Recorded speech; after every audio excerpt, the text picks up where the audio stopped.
श्री राम,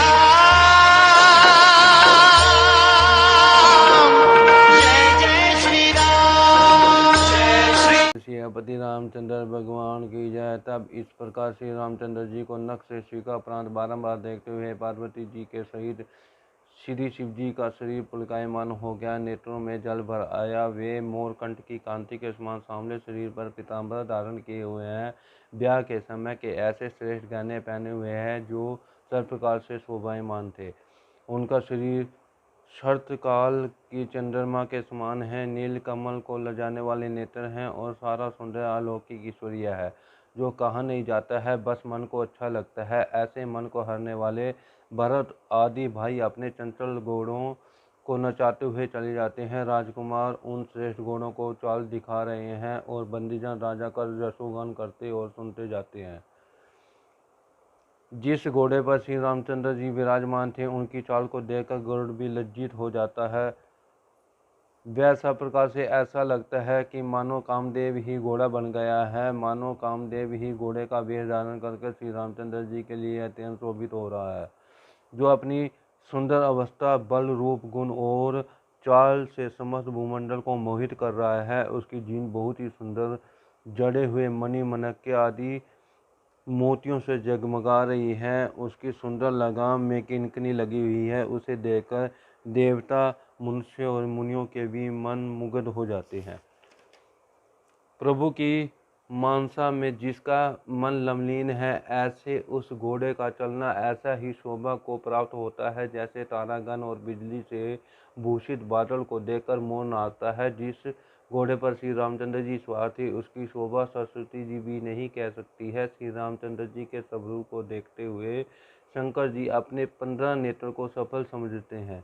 इसी प्रकार जब विष्णु जी ने देखा तो लक्ष्मी जी सहित उनका मन भी मोहित हो गया है और ब्रह्मा जी भी श्री रामचंद्र जी की शोभा को देखकर प्रसन्न हुए हैं और अपने पास 8 ही नेत्र हैं ऐसा जानकर मन में खेद करने लगे हैं। देव सेनापति स्वामी कार्तिकेय जी बहुत प्रसन्न थे क्योंकि उनके ब्रह्मा जी से 1.5 नेत्र थे। जब इंद्र ने श्री रामचंद्र जी को देखा तो मुनि गौतम के श्राप को बड़ा ही हितकारी माना। समस्त देवता इंद्र की प्रशंसा करते थे कि आज इंद्र के समान कोई नहीं है। रामचंद्र जी को देखकर देवता प्रसन्न हुए और दोनों राज समाज में विशेष हर्ष हुआ। दोनों राज समाज में दोनों ओर से अत्यंत प्रसन्नतापूर्वक बहुत से बाजे बज रहे थे। इसी समय श्री रामचंद्र जी की जय हो ऐसा कहकर हर्षित होकर देवताओं ने फूल बरसाए। इधर बारात आते हुए जानकर अनेक बाजे बजने लगे। रानी सुनैना सुहागनियों को बुलाकर परिछन एवं आरती से मांगलिक द्रव्य सजाने लगी। इस प्रकार समस्त मंगलों से युक्त आरती को अनेक प्रकार से सजाकर श्रेष्ठ गंजगामिनियां स्त्री प्रसन्नतापूर्वक परिछन करने चली।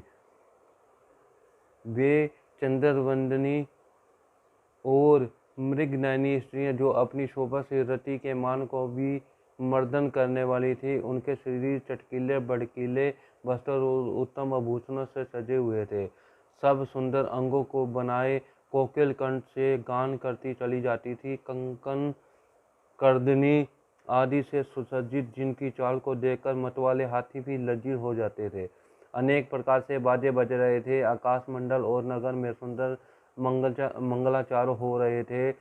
इंद्राणी, सरस्वती, लक्ष्मी, पार्वती और देवताओं की स्त्रियां जो स्वभावतः चतुर थी, वे सब छल से स्त्रियों का सुंदर वेश बनाकर राजा जनक के रानी वास में जाकर मिली और मांगलिक वाणी से सुंदर गीत गाने लगी। हर्ष से विवश हो उनको किसी ने नहीं पहचाना।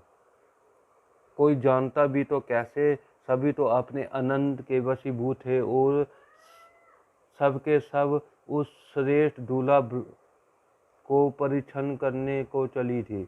नगाड़े बज रहे थे, स्त्रियां सुंदर गीत गा रही थी, देवतागण आकाश से फूल बरसा रहे थे और इस प्रकार बहुत ही शोभा छाई हुई थी। उस समय आनंददायक श्री रामचंद्र जी को दूल्हा रूप में देखकर समस्त स्त्रियों का हृदय प्रसन्न हो गया और उनके कमलवत नेत्रों में जल भराया और शरीर पुलकायमान हो गया। परंतु श्री रामचंद्र जी के मनोहर वेश को देखकर जो सुख सीता जी की माता के मन में हुआ, उसको 1000 जीवा वाले शेषनाग और सरस्वती जी भी 100 कल्प तक वर्णन करे तो भी नहीं कह सकती हैं।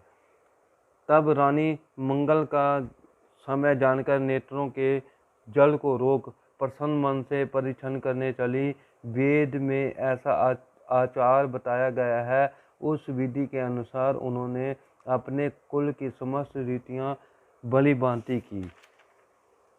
फिर तो पंच शब्द एवं पंचध्वनि और मंगलाचार के गाने के साथ अनेक भांति के वस्त्रों के पावड़े पड़ने लगे। उसी समय रानी ने आरती कर अर्घ दिया और श्री रामचंद्र जी मंडप में गए। तब अपने समाज सहित दशरथ जी वहां आए तो उन्हें ऐश्वर्य को देखकर लोकपाल भी लज्जा गए। समय समय पर देवता फूल बरसाते थे और योग्य ब्राह्मण शांति पाठ करते थे। आकाश और नगर में कोलाहल मच रहा था। अपना और पराया कोई भी किसी को नहीं सुनता था। जब रामचंद्र जी मंडप में आए तो उनको अर्घ्य देकर आसन पर बिठाया गया। इस प्रकार दूल्हे को आसन पर बिठा आरती एवं स्त्रियां सुख पा रही थी। मणि वस्त्र तथा आभूषण उन पर न्यौछावर करती हुई मांगलिक गीत गा रही थी। ब्रह्मादिक बड़े बड़े देवता ब्राह्मणों का वेश सजाकर वह कौतुक देख रहे थे और सूर्य वंश रूपी कमल को प्रफुल्लित करने वाले श्री रामचंद्र जी की शोभा को देखकर अपना जीवन सफल कर रहे थे। इसी प्रकार नौ बारी भाट और नट भी श्री रामचंद्र जी की न्यौछावर पाकर अत्यंत प्रसन्न हुए और सिर नवाकर आशीर्वाद देने लगे। वह हर्ष हृदय में समाता नहीं था। तत्पश्चात समस्त विधियों को पूर्ण करके राजा जनक महाराजा दशरथ जी से प्रीतिपूर्वक मिले। उनके मिलने से जैसी शोभा प्राप्त हुई उसका उपमा को कभी खोज कर भी लज्जित हो जाते हैं। और जब कहीं ना मिली तो हृदय में हार मानकर यही कह दिया कि इनके समान यही हैं। दोनों समधियों को देखकर देवता प्रसन्न हो गए और पुष्प बरसाकर उनकी यशोगान करने लगे। ब्रह्मा ने जब यह संसार में हमें पैदा किया है तब से हमने बहुत ब्याह देखे हैं और सुने हैं, परंतु सब प्रकार से के साथ समाज वाले समधी हमने आज भी नहीं देखे हैं। तब आकाश में देवताओं की ऐसी सुंदर सत्यवाणी को सुनकर दोनों ओर अलौकिक प्रीति बढ़ गई। फिर अर्घ देते हुए सुंदर पावड़े बिछाते हुए राजा जनक जी बहुत सबको मंडप में लिवा ले गए। मंडप की विचित्र रचना और सौंदर्य को देखने से मुनियों के भी मन को मोहित हो जाते थे। तब बुद्धिमान राजा जनक के समय अपने हाथ से सबके लिए आसन सिंहासन लाकर रखा। फिर जैसे कोई अपने कुल देवता की पूजा करता था उसी प्रकार राजा जनक ने महर्षि वशिष्ठ की पूजा की और प्रार्थना करके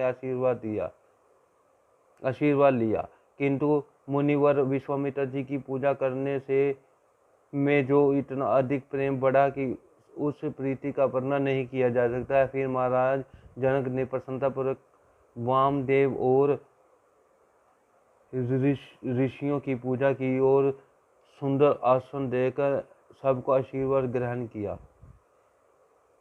फिर राजा जनक ने कौशलपति महाराज दशरथ जी की पूजा की और उनको ईश्वर के समान ही जाना। उस समय उनके मन में दूसरा कोई भाव नहीं था। फिर हाथ जोड़कर उनकी प्रार्थना और प्रशंसा कर अपने योग्य वैभव को धन्य माना। फिर राजा जनक ने सब भांति समस्त बरातियों को समधी जैसा ही आदर सहित भली भांति पूजन कर सबको योग्य स्थान आसन पर बिठाया। उस समय के उत्सव का मैं एक मुख से क्या वर्णन करूं। जनक जी ने दान मान विनती और श्रेष्ठ वाणी से सब बरात का सम्मान किया। तब ब्राह्मण विष्णु महादेव आदि जो श्री रामचंद्र जी के स्वभाव को भली भांति जानते थे कपट से ब्राह्मण का सुंदर वेश बनाए उस विनोद का अत्यंत शांति से देख रहे थे। राजा जनक जी ने उन सब की देवता के समान पूजा की और फिर बिना पहचाने ही सुंदर आसन दिया। कौन किसी को जाने और पहचाने। सबको अपनी ही शुद्धि नहीं रही, क्योंकि आनंददायक श्री रामचंद्र जी जैसे दूल्हे को देखकर तो दोनों ही पक्ष आनंदमय था, किंतु श्री रामचंद्र जी ने देवता को पहचानकर मन ही मन उनकी पूजा की और वैसा ही मानसिक आसन दिया। तब प्रभु के ऐसे शील स्वभाव को देखकर देवता का मन प्रसन्न हो गया। फिर तो सब किसी ने चकोर रूपी सुंदर नेत्र श्री रामचंद्र जी के मुख चंद्र का प्रेम पूर्वक पान करने लगे, क्योंकि प्रेम का आनंद थोड़ा ही नहीं था। तब समय को देखकर महर्षि वशिष्ठ जी ने सतानंद जी को बुलाया, और तो वे सुनते ही आदर सहित आ गए। तब वशिष्ठ जी ने कहा, अब सीता जी को शीघ्र लिवा लाए। ऐसा आज्ञा पाकर वे प्रसन्न मन से चले गए। पुरोहित जी की वाणी सुनकर सखियों सहित रानी प्रसन्न हो गई। उन्होंने ब्राह्मणों को, स्त्रियों और कुल की बड़ी बड़ी स्त्रियों को बुलाकर मांगलिक गीत गाते हुए अपने कुल की रीतियां की। तब तो देवताओं की श्रेष्ठ स्त्रियां थी, वे सभी नारी वेश में सुंदर, स्वभाव ही सुंदर थी। उन्हें देखकर जनकपुर की स्त्रियां बहुत सुखी होने लगी। जान पहचान नहीं थी, फिर भी वे प्राणों से प्यारी थी। रानी सुनैना उन्हें पार्वती, लक्ष्मी और सरस्वती जी के समान जानकर बारंबार प्रसन्न होकर सम्मान करती हैं। फिर सीता जी का श्रृंगार कर सब समाज बनाकर वे मंडप में लिवा चली। तब उन्होंने जो सुंदर सखियां थी वे मांगलिक और मनभावे वेश बनाकर सीता जी को अपने साथ लेकर चले। वे सब समय 16 श्रृंगार किए मतवाले हाथी के समान सुंदर चाल से चलती थी।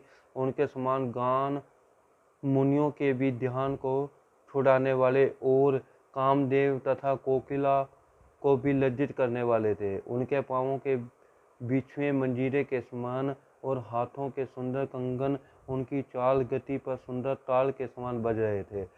ऐसी स्त्रियों के झुंड में सह सुंदरियां सीता जी ऐसी शोभा दे रही थी मानो सम्य सुंदरता ही उत्तम स्त्री बनकर छवि रूप नारियों के मध्य में विराजमान हो रही हैं। इस प्रकार सीता जी की सुंदरता तो वर्णन नहीं की जाती है। मेरी बुद्धि छोटी है और सुंदरता बहुत है। इधर जब रूप राशि पूर्ण सब प्रकार से पवित्र सीता जी को आते हुए बरातियों ने देखा, तब सब किसी ने मन ही मन प्रणाम किया और श्री रामचंद्र जी को देखकर अपने को पूर्ण काम समझा। पुत्रों सहित राजा दशरथ जी के प्रसन्नता की सीमा नहीं रही। उस समय उनके हृदय में कितना आनंद हो रहा था उसे कहा नहीं जाता। देवता लोग प्रणाम करके फूल बरसाने लगे और मुनि लोग समस्त मंगलों की मूल आशीर्वाद ध्वनि करते लगे। गान, वाद और कोलाहल मच गया। सब प्रेम से प्रमुदित हो गए। इस प्रकार जब सीता जी मंडप में आई तब मुनि लोग प्रसन्न हुए और शांति पाठ करने लगे। उस समय दोनों कुल के गुरुओं ने वेद विधि से सब आचारों को किया। कुलाचार करके जब दोनों गुरु प्रसन्न मन से गौरी, गणपति और ब्रह्मा जी ब्राह्मणों की पूजा करने लगे, तब तो देवता प्रकट होकर पूजा करने लगे और अत्यंत सुख पाकर आशीर्वाद देने लगे। मुनिगण अपने मन में जिस समय धूप और मंगल द्रव्य आदि जिस वस्तु की इच्छा करने लगे, वह सब स्वर्ण के थाल और कलशों में लिए हुए सेवक खड़े रहते थे। इस प्रकार कुल की समस्त रीतियां भगवान सूर्य समय ही बतला देते थे और वे सब सादर प्रसन्न संपन्न हुई। तब देवता की पूजा कर चुकने पर सीता जी को सुंदर आसन दिया गया। उस समय सीता जी और श्री रामचंद्र जी में पारस्परिक अवलोकन हुआ। उनके परस्पर प्रेम का कोई कभी कैसे वर्णन कर सकता है, क्योंकि वे तो मन, वाणी और श्रेष्ठ बुद्धि से भी अगोचर है। हवन के समय तो अग्निदेव ने साक्षात शरीर धारण कर आहुतियां ली और इस प्रकार चारों वेदों ने भी ब्राह्मण का रूप धारण कर विवाह की सारी विधियां बतलाई। श्री सीता जी की माता का तो बखान ही क्या हो सकता है, जो जनक की पटरानी है। मानो ब्रह्मा ने सारे सुयश, सुमृत, सुख और सौंदर्य को एकत्र कर उनके हाथों में बनाया था। जब समय हो गया तो ऐसा जानकर मुनियों ने उन्हें बुलाया। सुनते ही उन्हें सुहागनियां सादर ले आई। राजा जनक के बाईं ओर बैठी रानी सुनैना पार्वती जी हिमाचल के साथ रानी मैना की तरफ शोभित हुई। पांव धोने के लिए स्वर्ण के कलश पर पवित्र सुगंधित और मांगलिक जल भर गया था। मणि निर्मित थाल रखे थे। उसे अपने हाथों से राजा और रानी ने प्रसन्नता से उठाकर श्री रामचंद्र जी के आगे रख दिया। मुनीश्वर मंगलवाणी से वेद पढ़ते हैं। शुभ अवसर को जानकर आकाश के फूलों की वर्षा हुई होती है। राजा रानी वर को देखकर प्रसन्नता से उनकी पवित्र पांव धोने लगे। श्री रामचंद्र जी के चरण कमलों को धोते हुए उनका शरीर प्रेम से पुलकित हो गया।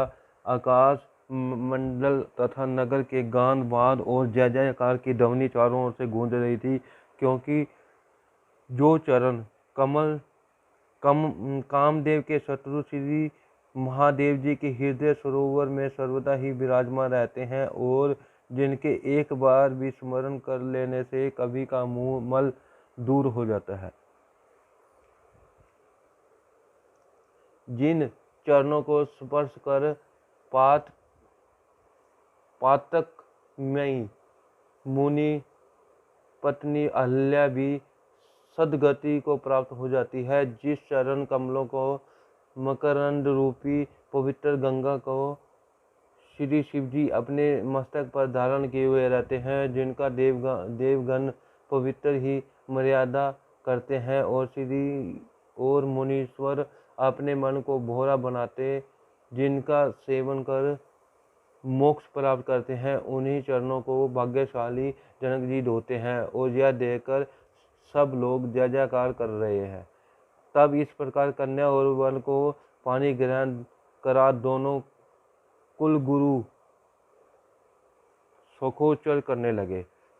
पानी ग्रहण को देखकर देवता सहित ब्रह्मा और मनुष्यों सहित मुनिगण आनंदित हो गए थे। इस प्रकार समस्त सुखों के मूल दूल्हा को देखकर राजा जनक और उनकी रानी का हृदय उमंग में भर गया तथा शरीर पुलकायमान हो गया। तब इस प्रकार राजाओं के शिरोमणि राजा जनक जी ने वेद विधान से समस्त लोकाचार करते हुए कन्यादान किया।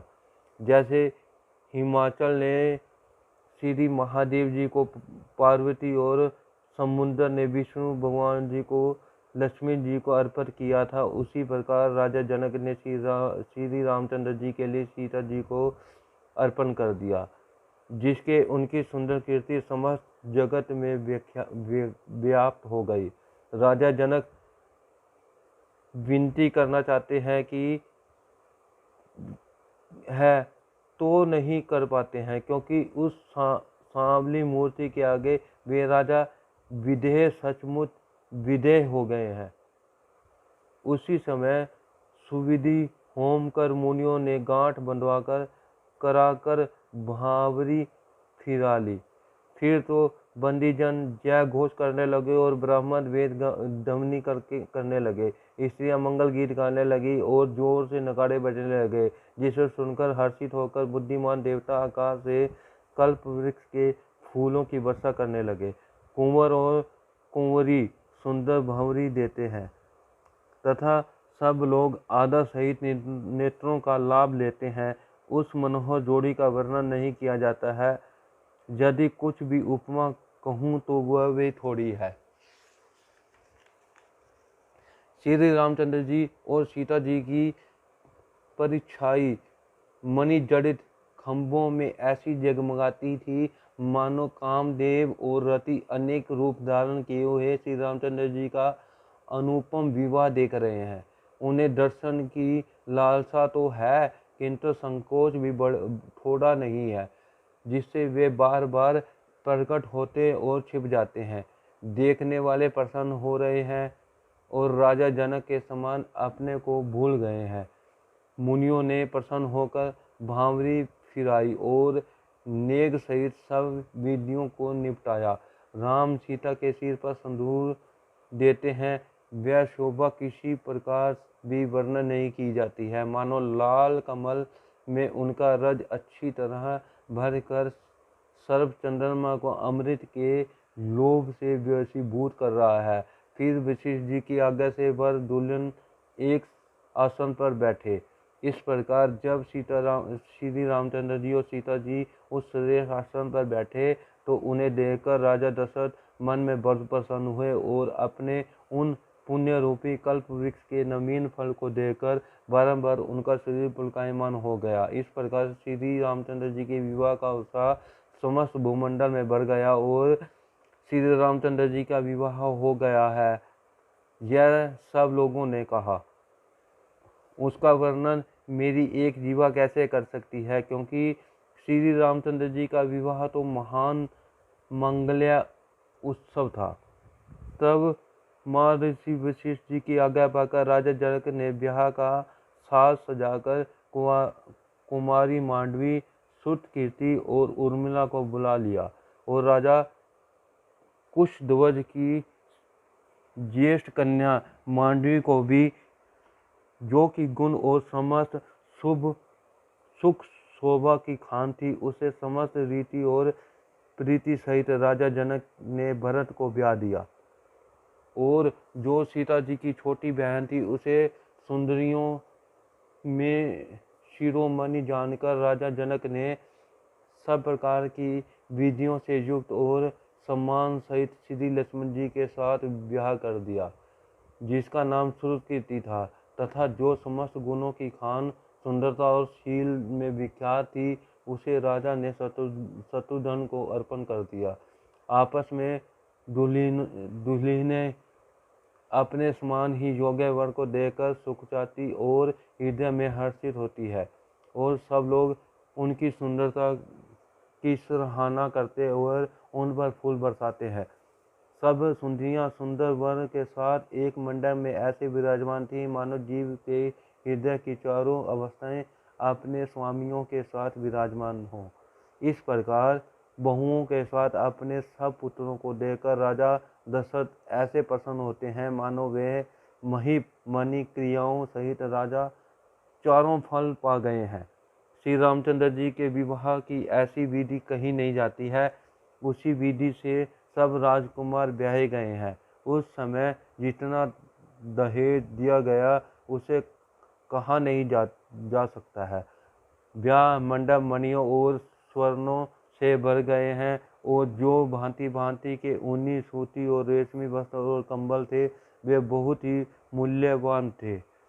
हाथी, घोड़े, रथ, दास और दासियां तथा भूषण वस्त्रों से सजी दूध देने वाली गायें थी। अनेक वस्तुओं की गिनती कोई कैसे कर सकता है, जिन्होंने देखा वे भी जानते हैं। उसे देखकर लोकपाल भी सिहाते थे, जिनके राजा दशरथ ने बहुत सुख मानकर ग्रहण किया। फिर याचकों को जो अच्छा लगा उन्हें वही दिया और फिर जो बचा वह जनवासे में आया। तब राजा जनक जी हाथ जोड़कर सब बरातियों का सम्मान करते हुए बोले। समस्त बरातियों को दान मान और विनय पूर्वक आदर देते हुए राजा जनक जी ने महामुनियों के समाज की वंदना की, पूजा कर हाथ जोड़कर बोले, हे देववृंद और समस्त महात्माओं, आप तो केवल भाव के भूखे हैं। जो जैसा समुद्र में एक चुल्लू जल देना कुछ नहीं है, वैसे ही आपके समक्ष हमारी यह प्रार्थना सेवा कुछ नहीं है। इसके पश्चात आपने भाई कुशध्वज तथा बंधुओं सहित राजा जनक जी महाराज दशरथ जी से हाथ जोड़कर शील स्नेह से युक्त बहुत मीठी वाणी से बोले, हे राजन, आपके संबंध में हम लोग सब प्रकार से बड़े हुए हैं और अब से यह सारा राज समाज बिना मूल्य ही आपका सेवक है। सो हे राजन, आप हमारी इन कन्याओं को अपनी दासी समझकर करुणा दृष्टि से इनका पालन करिए। हमने आपको यहाँ तक आने का कष्ट दिया है, हमारी इस ढिठाई को क्षमा कीजिएगा। जब जनक जी ने ऐसा कहा तो महाराज दशरथ जी ने समझौता किया। समधियों की परस्पर विनती कही नहीं जाती है, क्योंकि दोनों ही विनय और प्रेम से परिपूर्ण थे। ऐसा देखकर देवतागण आकाश में फूलों की वर्षा करने लगे। उसी समय राजा दशरथ जनवासे की ओर चले। नगाड़ों की ध्वनियाँ और वेद ध्वनियों से आकाश मंडप और नगाड़े दोनों में मानो सुंदर उत्साह दिखलाई दे रहा था।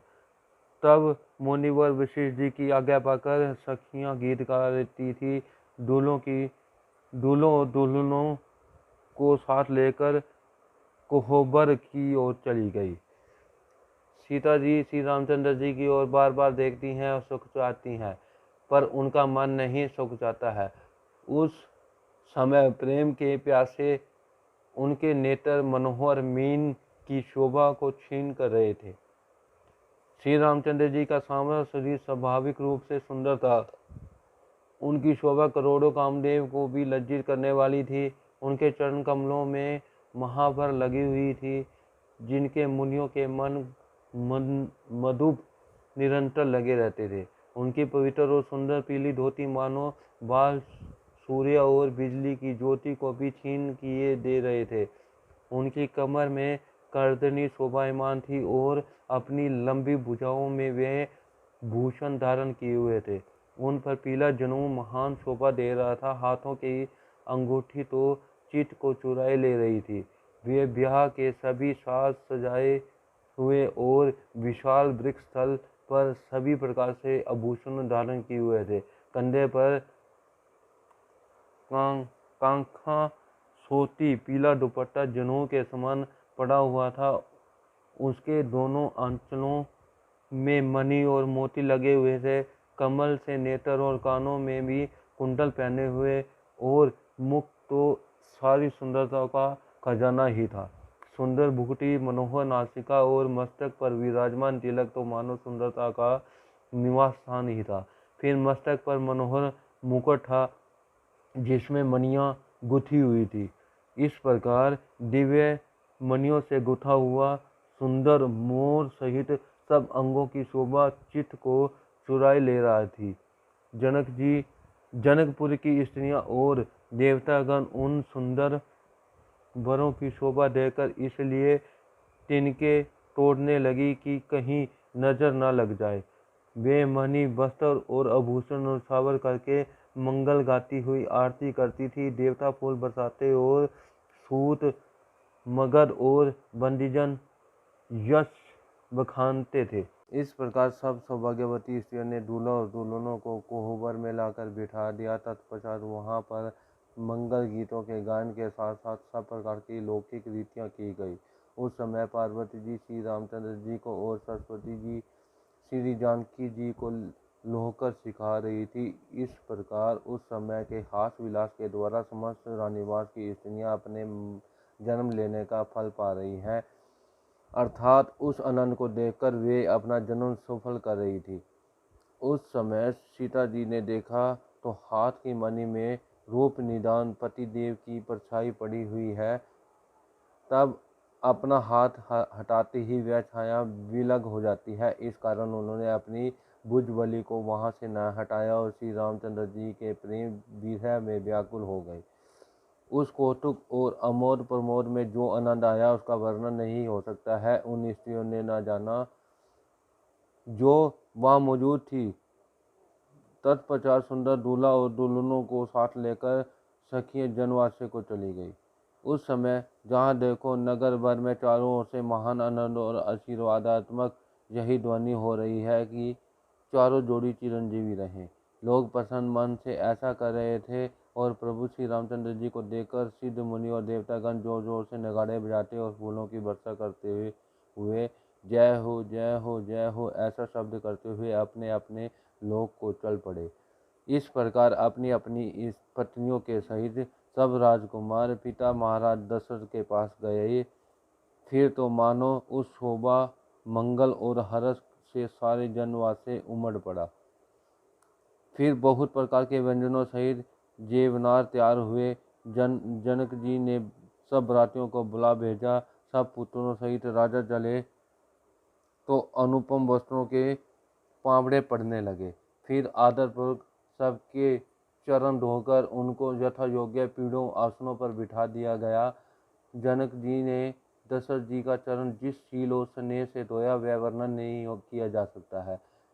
जनक जी ने प्रथम श्री रामचंद्र जी के चरणारविंदों को धोया जो शिव जी के हृदय कमल में छिपे रहते हैं। फिर भरत, लक्ष्मण और शत्रुघ्न इन तीनों भाइयों को रामचंद्र जी के समान जानकर उन्होंने अपने हाथों से उनके चरण भी धोए। फिर सबको यथायोचित आसन देकर वहाँ से उत्तमोत्तम पाककर्ताओं को बुलाया। तब ऐसी पतले पड़ने लगी कि जिनके पत्ते नीलमणि के थे और जो स्वर्ण के कीलों से गूंथे हुए थे। फिर तो वे चतुर रसोइयाँ नरमता सहित क्षण मात्र में ही सुंदर, सुस्वाद और पवित्र दाल भात और घोग सबके आगे पसारने लगे। फिर तो पंचग्रास कर लोग भोजन करने लगे और भोजन के समय गाली गान को सुनकर आनंदित हुए। भांति भांति के पकवान परोसे गए जिनका वर्णन नहीं किया जा सकता, जिनमें अमृत सा स्वाद भरा था। तब चतुर रसोइयों ने अनेक प्रकार से व्यंजनों को परोसा जिनका नाम भी कौन जानता है। भोजन की 4 विधियाँ चवर्य, भक्ष्य, लेह्य और चोष्य कही गई है, परंतु उनमें एक एक विधि के भोजन का वर्णन नहीं किया जा सकता है। वहाँ सुंदर 6 रस के अगणित प्रकार के व्यंजन बने हैं। भोजन करते समय स्त्रियाँ मीठी वाणी से अयोध्या की स्त्रियों और पुरुषों के नाम ले लेकर गालियाँ देने लगी। इस प्रकार की सुहावनी गाली को सुनकर राजा दशरथ और अपने समाज सहित हंस रहे थे। इस प्रकार से सबने भोजन किया और तत्पश्चात सबको सादर आचमनीय जल दिया गया। फिर सबको पान देकर राजा जनक ने समाज सहित महाराज दशरथ जी की पूजा की और तब से समस्त राजाओं के शिरोमणि प्रसन्न मन से जनवास को गमन किया। जनकपुरी में नित्य ही नया नया आनंद बढ़ने लगा। पल के समान रात दिन व्यतीत होने लगे। फिर बड़े तड़के ही महाराज दशरथ जागे तो याचक गण उनके गुण गाने लगे। चारों कुमार और सुंदर बहुओं को देखकर उनके मन में जैसा आनंद था उसे कैसे कहा जाए। प्रातः क्रिया करके प्रसन्न मन से राजा दशरथ गुरु वशिष्ठ जी के पास पहुँचे। उनके मन में महान आनंद और प्रेम भरा था। तब उनके समीप जाकर हाथ जोड़कर प्रणाम किया और फिर अमृत में डुबोई हुई मीठी वाणी बोले कि हे मुनिराज सुनिए, आपकी कृपा से आज मेरे सभी मनोरथ पूर्ण हो गए हैं। हे गोस्वामी, अब ब्राह्मणों को बुलाकर सब प्रकार से सजी हुई गौओं का दान दे डालिए। यह सुनकर वशिष्ठ जी ने राजा की प्रशंसा की और फिर मुनियों को बुला भेजा। तब वशिष्ठ जी का बुलावा पाते ही वामदेव, देव ऋषि नारद, महर्षि वाल्मीकि और जाबली और श्री विश्वामित्र जी तपस्याशाली और श्रेष्ठ मुनिगण आ पहुँचे। राजा दशरथ ने सबको दंड प्रणाम किया और पूजा कर सबको उत्तम आसनों पर बिठाया। फिर 4 लाख उत्तम गौएं मंगाई जो कि कामधेनु के समान स्वभाव वाली और अत्यंत शोभायमान थी। तब उन गौओं को सब प्रकार अलंकृत कर हर्षित हो राजा ने ब्राह्मणों को प्रदान किया और बहुत सी प्रार्थना करते हुए राजा ने कहा कि आज मुझे संसार में जीने का लाभ मिला है। आशीर्वाद पाकर राजा दशरथ बड़े ही आनंदित हुए। फिर उन्होंने याचकों को बुलवाया और इच्छा अनुसार स्वर्ण, वस्त्र, मणि, घोड़े, हाथी और रथ जिसने जो मांगा प्रदान किया। तब सबके सब महाराज दशरथ जी का यशोगान गाते हुए और सूर्यवंश के स्वामी की जय हो कहते हुए जहाँ के तहाँ चले गए। इस प्रकार संपन्न हुए श्री रामचंद्र जी के विवाह उत्सव को 1000 मुख वाले शेषनाग जी भी वर्णन नहीं कर सकते हैं। राजा दशरथ बारंबार विश्वामित्र जी के चरणों में सिर नवाते हैं और कहते हैं कि हे मुनिराज, यह सारा सुख आपकी कृपा से प्राप्त हुआ है। जनक जी के स्नेहशील और कीर्ति को राजा दशरथ जी सराहते हैं।